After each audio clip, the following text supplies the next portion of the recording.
Good morning, world. This is Baba. Welcome to Chats with Baba. The purpose of this chat, or the weekly chats, is to inform and to empower parents of young Black children. And as I say to parents, your task is to release the natural genius in Black children. Our children have untapped and underdeveloped gifts.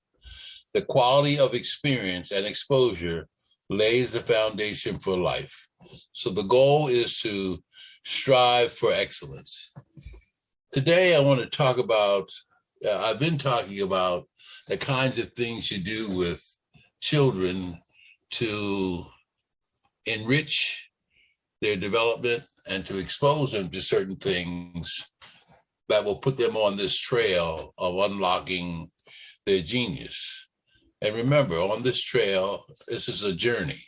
It's not an overnight thing. It's an ongoing process. Last week, I talked about a renowned scholar who was being honored. And his former students are all over the world, so they were honoring him. It was his 100th birthday. One of the panelists I know very well called me because he is a recipient of my monthly newsletter. And he raised concerns about Black children who are bright being called or being said to them by their peers, other Black children, "You're acting white." And he said he wasn't quite sure what to say. And I said to him, I will address it in my newsletter, my next newsletter, and I will address it in my podcast. So I called one of my former students who was in her early 20s and asked her how, is this something that she's familiar with? And she told me as a very intelligent young student, she had to deal with it. Her peers would say, "You're acting white." I'm never sure what that means. And let me talk about a couple of things in relation to that. Simone Biles, who is a world-class gymnast, was born 1997, March of 97, one of four children. And her mother couldn't take care of the four kids, so they were in and out of foster care, in and out of foster care, in and out of foster care. So somewhere when she was about 4, 5, her grandfather, her maternal grandfather, adopted her, carried her to Texas. And so, that was the beginning of a new journey for her. While on a field trip in daycare, she got involved in some gymnastics. And obviously the person observing us noticed something very different about Simone Biles and said, this is something that you ought to pursue. Well, her grandfather noticed her exceptionality in gymnastics and started grooming her, training her. As a matter of fact, they even brought her home to homeschool her so that she could spend a lot more time in training. So the point is Simone acting white? She is being Simone. Simone happens to be a world-class gymnast who was a young Black female. And as a model, think about what other young Black females see in her. So my point is, don't get caught up in the hype. You're acting white. I'm never sure what that means, acting white. No one says you're acting Asian. I mean, if you're talking about intelligence, Asians seemingly come out at the top of the food chain when it comes to the areas of math and science. So nobody says you're acting Asian. Nobody says you're acting Native American. You're acting white. So don't get caught up in the hype. If anything, what we want to do is to assure our children of some means of feeling good about themselves. One of the things you will hear me say over and over again is to affirm your children. Now, I'm not going to talk about children so much today, but I do want to talk about parenting. Okay, I do want to talk about parenting. This generation of children and beyond will be living in a very different America, a very different America, a very multiracial America, a very multicultural America. And so we have to help them to understand what it means to live among people that are different. America in the coming generations is going to become even more multiracial. And we have to help our children to learn and understand and appreciate differences. And that begins at home. One of the things I think is important, parents, is this. Parenting is a process in and of itself. Since I started my podcast and my monthly newsletter, I'm surprised at the number of people who call me or email me and say, gosh, I wish I had known that. I wish I had done this. I wish I had done that. Well, there is no perfect parent. What you want to do is to make sure that you're a good parent, not a perfect parent, a good parent. And at the end of the day, you're able to look in the mirror and say, I've done the best that I could. And in today's world, there's a lot of books and or information to help you to understand this whole process of parenting. My daughter, who lives in a very diverse community, was sharing with me, and her daughter, by the way, just finished high school. And she has a son that's now in the 12th grade, one child who will be going to college. And I said to her, you know, you and Brad have done a good job of raising your children. She said, well, Dad, we tried. We watched you and Mom. You were our role models. She was sharing with me in her community when there are times that the mothers get together. These are mothers from various religious backgrounds, mothers that are multicultural, and different economic levels, but they come together in the community and just share things about raising children. They have more in common when it comes to raising children than not. So my point is that we have to learn to appreciate differences, and that appreciation begins at home. Your children look at how you interact as parents with each other, how you engage with neighbors and other people, and they're watching. Now, remember, this is not a perfect world. Throughout the history of humankind, there's always been battles and differences. But if we're going to produce a new generation, one of the tasks is to have them to appreciate people that are different from them. Religious-wise, ethnic-wise, economic-wise, people are different. And all of it, much of it begins with children feeling good about themselves, having a good sense of self. And you've heard me say in past podcasts, the need to affirm your children. Children need to feel good in the skin that they're in. And I think one of the things that I try to say to parents is, what legacy are we leaving our children? What is the legacy? What is the world going to be like that they'll be living in? It is absolutely important for children to feel good about themselves. They're going to make judgments about others based upon what they see you doing. Whatever we see that are promising qualities in our children, those are the things that we should spend time nurturing. We want our children to have a good feeling about themselves and hold their heads high.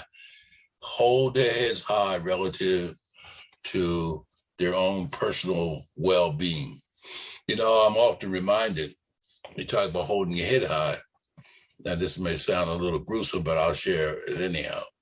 When I was in the military, I was stationed on the Mexican border, on the U.S.-Mexican border down in Texas, and I had to go over to Mexico to the bullfights. When the bull would come out in the ring, the bull would charge out into the ring with his head held high. At some point, the task of the matador is and to slay the bull. Without help, the matador can never kill the bull. So you have a series of picadors to come out. And they eventually are sticking these sharp things in the bull's neck, and eventually his head drops. My point is, without his head dropping, the matador can never slay the bull. So we want to provide assurances and affirmations that enables our children to hold their heads high. Okay, I mean, that's maybe it may not be the best analogy, but I'm saying we want them to have a good sense of self and a good feeling about self. What I'm going to be doing over the next podcast and my newsletter, as this panelist asked me to do, I'm going to be making some references to children's literature, books that will help you to understand, to help children to understand something about our own history and our own background. For example, when I hear those statements, acting white, I always say to my students, so that means what? It's in math or science or medicine or astronomy. Well, you have to understand the history of those things.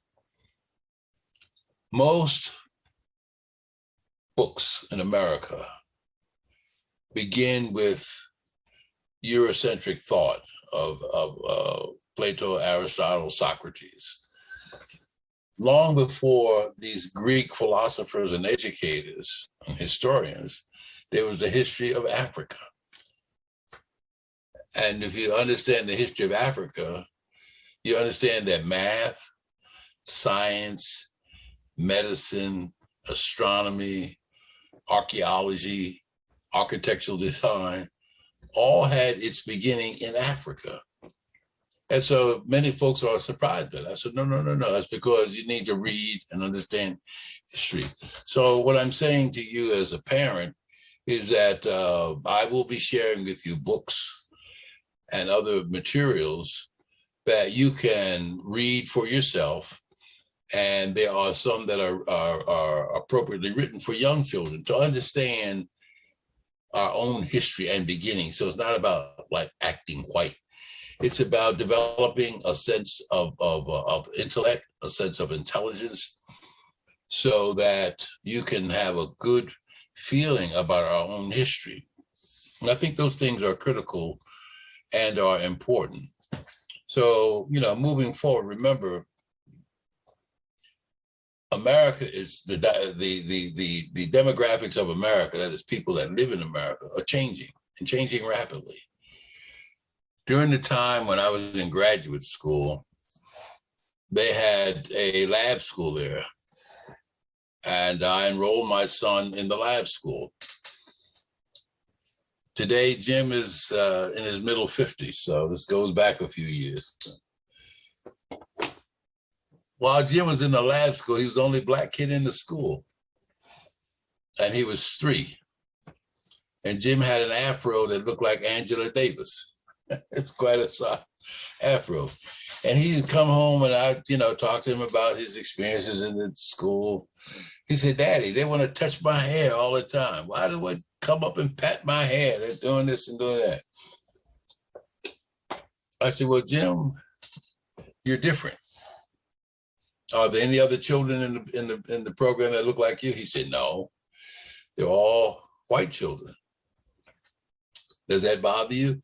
He said, "Well, they just want to touch my hair." I said, "Jim, I don't know.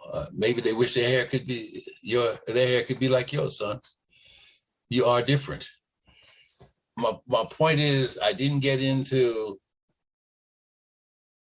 anything that was discouraging. I affirmed him every day. And then I spoke to, the teacher about it.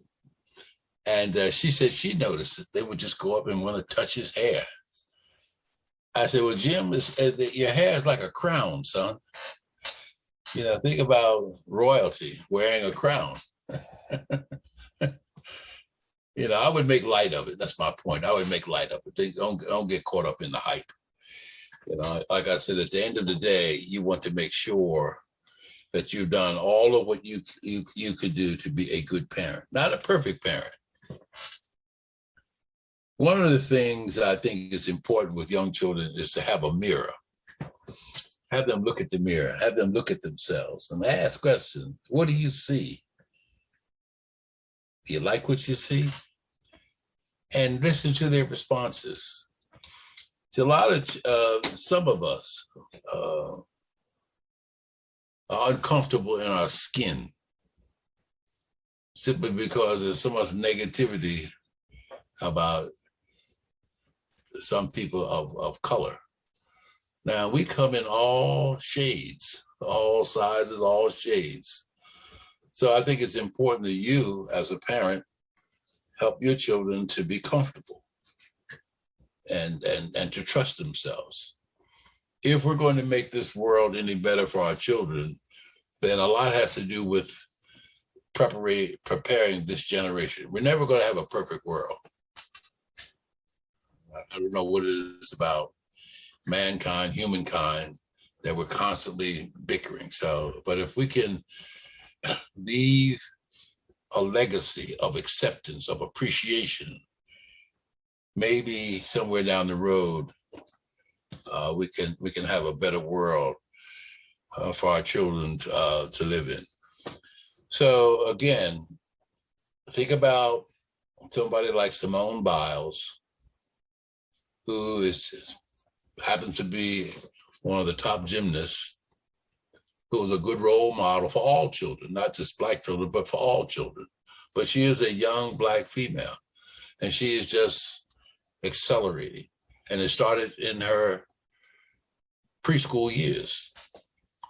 Think about helping our children to develop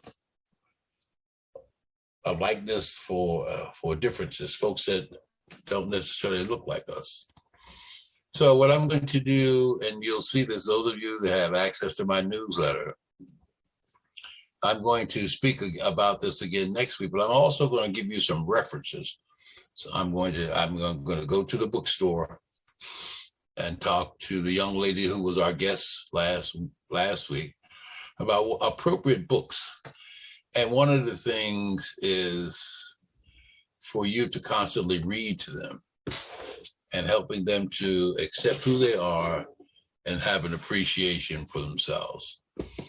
So with that, on today's podcast, the idea is to help our children to develop an appreciation for differences, to help our children to develop an appreciation for self. So with that, visit my website, and you'll see some books there that have some suggestions. And as we move forward, I will also have some recommendations in next month's newsletter. So have a good week. Thank you.